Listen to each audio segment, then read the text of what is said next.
Hi everyone. Today's episode is sure to blow your socks off. I have 3 stories that reveal fascinating information that will make you wonder if the things you know are really true. You might even reconsider everything you've ever learned. But first, please snuggle up and pull your socks up tight, then get to know that subscribe button. Thanks. Now let's get into the stories. Appalachian Trail, Virginia, 2017. So there I was, deep into the Appalachian Trail near the border of Virginia and West Virginia. I'd been hiking for about 2 weeks at this point and was planning on about another 2 if all went well. Now I've been on a ton of hikes, but this one was something else. It was about mid-May and the chill of the early spring was still lingering, especially once the sun went down. But the scenery was breathtaking, honestly, with the mountains just beginning to shake off the winter blues. The trees were budding and the air was thick with the earthy scent of spring. Anyway, I'd been hiking about 5 hours that day when I decided to set up camp near a small brook. There's something about the sound of running water that soothes me when I sleep. It's peaceful, tranquil, or at least it's supposed to be. I eventually got everything set up and was settling down for the night, the fire crackling nearby, when I heard this rustling in the bushes. Now, it wasn't the sort of rustling you would dismiss as a rabbit or a squirrel.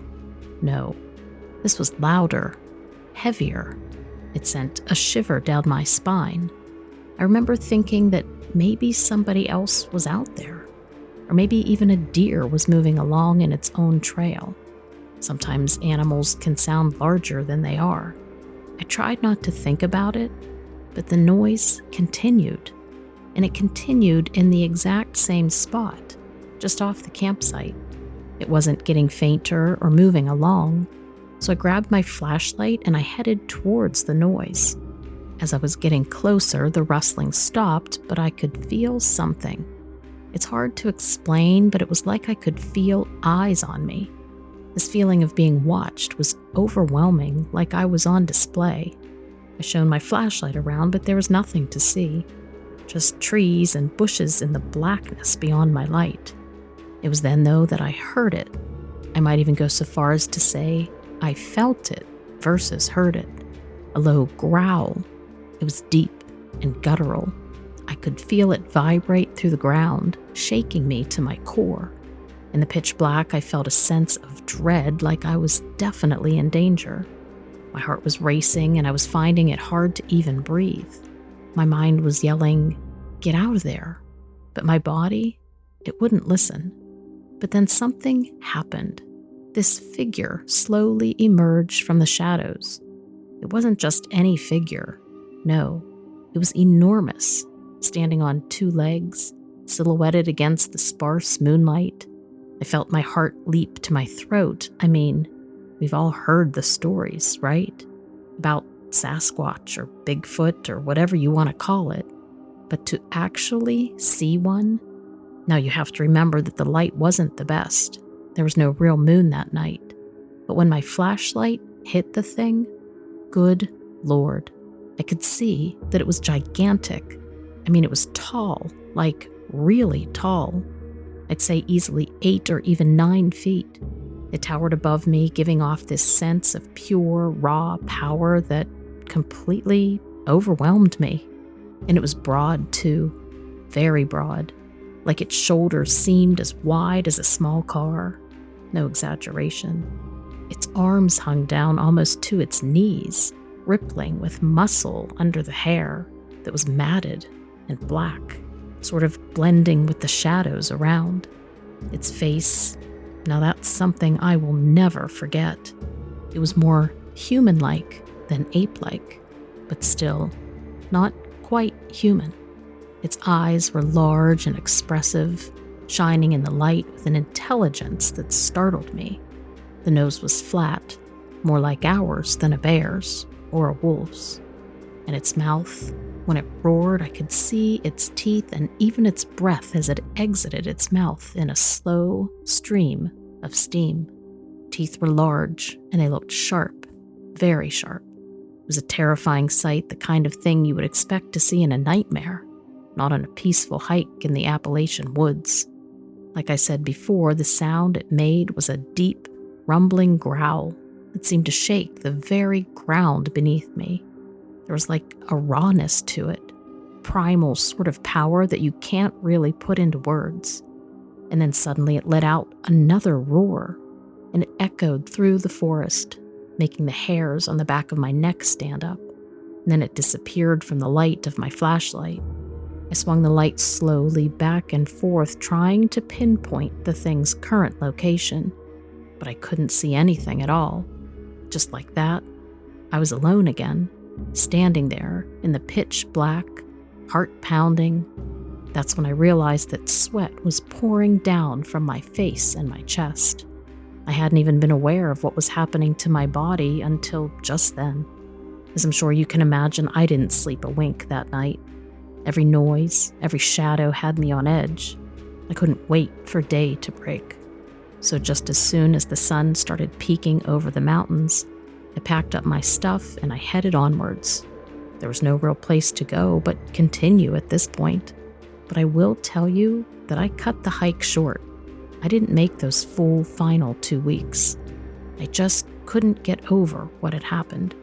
Now I will tell you that since that encounter, I have been back to the Appalachian Trail since, but never to that same spot. I can't say I'd ever want to see that section of the trail ever again. I'm going to share with you what happened to me in Savannah, Georgia in 2017. I was there because I'm an archaeologist. I love history, artifacts, all that kind of stuff.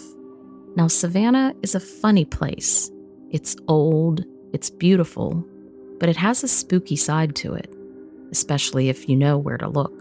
And I'm not talking about the city's famous haunted houses and cemeteries, but also the wild, untamed parts. Now, I've always had a knack for finding the strange and the unusual, even when I was a kid. It's part of why I got into archaeology. Anyway, one day we were working this dig and we came across this old foundation. Now, the team was all excited because it's not something we expected to find where we were. So we're clearing away the dirt and the rocks, and that's when I find this really odd carved shell. Its carvings were not readily understandable to me. It was old and it had these strange markings on it, almost like hieroglyphics. And I'm not going to lie, it confused me a bit, but I was also very intrigued. So I decided to keep it, at least until I could figure out what it was. So fast forward to that night, I'm back at my place alone studying the shell and trying to make heads or tails of it. I was poring over old reference books and scanning the internet, doing whatever I could to uncover its secrets. As I'm sitting there, I start to notice something. It's gotten really quiet. I mean, quieter than it should have been. I glance over at the clock and it's just past midnight, and then I hear it, a low growl coming from outside the window. Now, there are plenty of animals out in Savannah, but this did not sound like something you would normally hear. It was deep, almost like a large dog, but there was something off about it. Now, I know what you're thinking. I've been spending too much time in the sun, but I swear to you, this happened. So there I was, right in the middle of the night, all alone with this weird growl echoing outside. And I have to tell you, my heart was racing. I mean, I'm not usually scared of wildlife, but something about that sound just was not right. I decided to peek outside to see what was making the noise. I opened the blinds slowly, not wanting to startle whatever was out there. And I'm telling you, what I saw, I will never forget. There, standing in the yard, was the biggest, most terrifying dog-like creature I had ever seen. This wasn't some stray dog or wolf. This thing was massive, like the size of a horse, and it had this thick, dark fur covering its body. Its eyes glowed eerie red in the darkness, and I could see its breath in the cool Savannah night. I stood there looking, too scared to move, too scared to even think about what I was seeing. Was it a hallucination? Was I dreaming? At that point, I had no idea. All I knew was that I was staring at something that shouldn't exist. And then the creature did something unexpected. It tilted its head like it was curious, and then it leaned over, and I swear to you, it started scratching at the ground. And do you know what it revealed? Another shell, same as the one I found at the dig site. And I don't know how, but I knew it wanted me to take it. I didn't want to go outside, heck no, but something told me I had to. So as crazy as it sounds, I stepped out onto the porch. The creature didn't move, didn't growl, it just watched me. I moved slowly, my heart pounding in my chest. I went over and I reached down and picked up the shell. And as soon as my fingers closed around it, the creature let out this sort of a sigh, almost like it was relieved. And then it turned and went off into the night. And just like that, I was left standing there holding two strange shells, wondering if I had just lost my mind. I figured the best thing I could do was investigate them. Maybe they held some sort of a clue. So I spent the next few days researching, and what I found was shocking. It turns out it seems these shells were tied to the local Native Americans who first lived in the area. Apparently, they were tokens of peace, made to honor a pact between the people and the spirit of the land. This spirit, it was said, often took the form of a massive dog, a protector of the natural world. And then it all clicked. The dig site, the shells, the giant dog-like creature. Somehow, I had stumbled upon this centuries-old secret. Maybe, just maybe, that spirit was real, and it chose me to carry on the legacy. The more I thought about it, the more it seemed like a calling. I had always been interested in the past, unearthing things from long ago. Maybe this was my story to tell. I pondered my next steps and whether or not to tell the rest of the team what I found. But in the end, I left it alone, and I kept it all to myself. That's basically where my story ends, for now at least. Maybe someday I'll have more to tell, but until then, I'm just continuing with my job, trying to understand more mysteries of the past. So that's my strange encounter in Savannah. Makes you think, doesn't it? Who knows what secrets the past holds? Sedona, Arizona, 2019. Let me tell you about something crazy that happened to me. I was visiting Sedona in beautiful Arizona, famous for its red rock formations, and I'm a bit of a night owl. I love stargazing and all that. So there I am in the middle of nowhere, just outside of Sedona, and it's pitch black, perfect for star watching. So I'm sitting there in my truck, I have a flask of coffee, I'm staring up at the sky, and the stars are popping. You know, like tiny fairy lights all across the black sky. And then, out of nowhere, things got weird. There's this streak of light that shoots across the sky, and I'm thinking, wow, a shooting star. You know, normal stargazing stuff. But this one, it didn't behave like any shooting star I've ever seen. It slowed down. That's right. It slowed down in the middle of the sky, and then it just hung there, like it was suspended or something. You would think at this point that I would be freaked out, but oddly, I wasn't. I was, I don't know, intrigued. I couldn't take my eyes off of it. It was hanging there, sort of pulsating. It's hard to describe. But then as I'm watching, it starts to change shape. I know, it sounds crazy, right? But I'm telling you that this light in the sky started shifting, morphing into a more structured shape. It looked like a craft of some kind, not like any plane or helicopter. And it was totally silent. There was this eerie calm around. You could hear a pin drop. So this light, this craft, it's just sitting there in the sky. And you have to understand that this wasn't some far-off thing. It was close enough to make me wonder if I should turn my truck around and get out of there. But I didn't. I was just too drawn in. It was like the thing in the sky was calling me. I know it sounds bonkers, right? But there I am in the middle of nowhere staring at this thing like a moth to a flame. And then, as if things weren't weird enough, the craft starts to descend, slowly, eerily silently. I could see it more clearly now, and it was metallic, reflecting the moonlight, smooth and oval-shaped, like nothing terrestrial. Suddenly, this beam of light comes from the craft, illuminating the ground right in front of me. I'm telling you, this was not your typical spotlight. It was more like a column of pure energy, and it was coming straight towards me. At this point, I should have been scared, right? Any sane person would have been. But no, not me. I felt calm, peaceful almost. It's hard to explain. It was like I knew, somehow, that this thing, whatever it was, meant no harm. So now this beam of light is getting closer, and then it just stops, about a few feet from me. I couldn't believe what I was seeing. I mean, who would? I was half expecting to be lifted up into the sky like one of those sci-fi movies. But no, that didn't happen. Instead, something else did. Something that was, if possible, even stranger. The light beam started to shimmer like heat waves off of a hot road.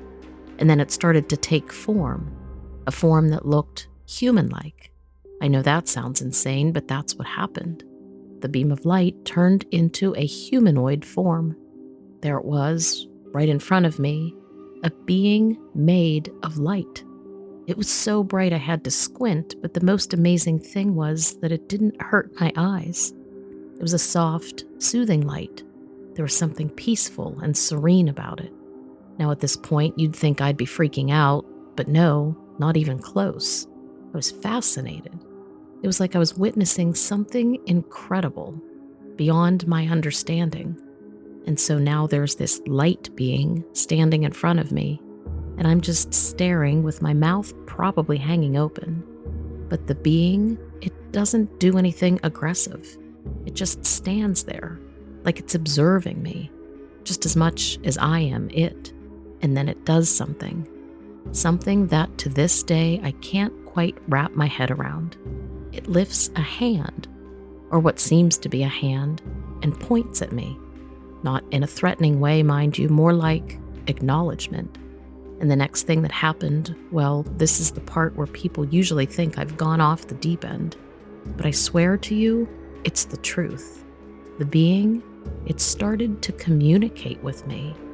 Now, before you jump to conclusions, let me clarify, there were no words, no sound, but it was as if its thoughts, images, emotions were being directly transmitted into my mind. I know that sounds crazy too, but that's the only way I can describe it. There was this overwhelming sense of peace, understanding, and connection. I can't quite describe it. It felt like I was part of something bigger, something grand and beautiful. All right, so this communication, or whatever it was, lasted for only a few minutes, but it felt like hours. And it was like I was lost in a world of thoughts and feelings. It was incredibly intense, but not in a bad way. And then just as suddenly as it had started, it stopped. The being withdrew its hand and the connection was severed. I was left standing there, feeling like I had just woken from a dream. The next thing I knew, the being was starting to dissolve. It was like it was becoming one with the beam of light again. Within a few seconds, the being was gone, and all that remained was the beam of light pointing towards the sky. And then the light retracted back into the craft. It was like watching a movie in reverse.